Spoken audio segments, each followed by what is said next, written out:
Ambassador, thank you for joining us today.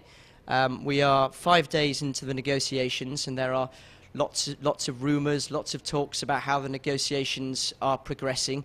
From your point of view, a man who's experienced and seen these situations before, how would you assess the state of the negotiations, and are we optimistic to expect any agreements to have been made already? Je pense que nous sommes dans une situation un peu difficile.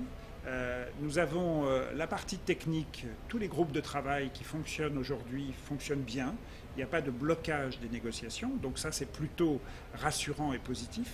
Mais c'est vrai que sur le plan des enjeux politiques qui se posent ici à Durban, jusqu'à aujourd'hui, nous n'avons pas beaucoup avancé. Et il y a une vraie question qui se pose pour la deuxième semaine politique, avec une difficulté de résoudre les problèmes de niveau politique. Et c'est vrai que nous sommes dans une situation assez difficile. Okay, marvellous. And in terms of the European Union, there is a big financial crisis in Europe at the moment. We have the euro under threat and a lot of countries with struggling economies. How difficult does that make it for France and the other European countries to maintain a sense of unity at these talks? Bien sûr, nous avons eu de grands débats au sein de l'Europe pour fixer et pour arbitrer la position de l'Europe, mais cette position a été arbitrée en Conseil des ministres de l'Environnement et aujourd'hui nous sommes complètement solidaires sur cette position. Et c'est vrai que la crise de l'euro aujourd'hui pourrait poser question, mais il n'y a aucun pays européen qui n'est pas conscient de la question du changement climatique. Donc tous les pays européens aujourd'hui solidaires sont très volontaires pour obtenir un résultat à Durban. Et notre position est claire.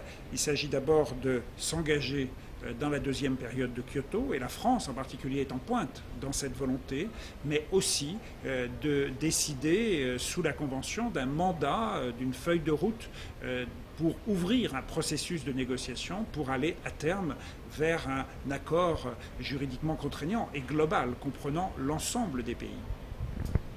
And a final question about the most famous treaty probably now in the world, the Kyoto Protocol. In terms of its future and in terms of how you see these talks progressing, would a declaration by countries to say we support a binding deal in the future be enough for France and the European Union?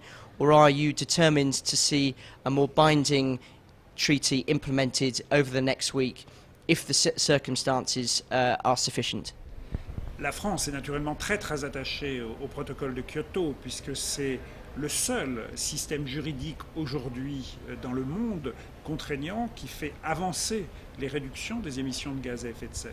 Et si nous n'avions pas décidé Kyoto dans le passé, les pays ne se seraient pas engagés dans une politique de réduction des gaz à effet de serre.